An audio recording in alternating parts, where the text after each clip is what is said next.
ассалому алайкум бародарони қанду наботум зиндаву сарбуланд бошед. Ба муносибати 25-умин солгарди Конститутсияи Ҷумҳурии Тоҷикистон муҳтарам пешвои муаззами миллат, асосгузори сулҳу ваҳдати миллӣ, азизи дили мову шумо Эмомалӣ Раҳмон афв эълон кард.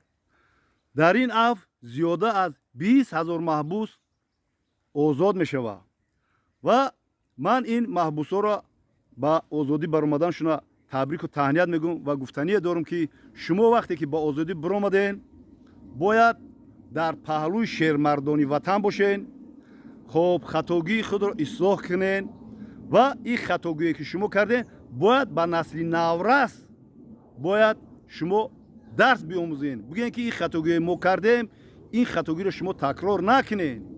Бояд дар пайи ободию дар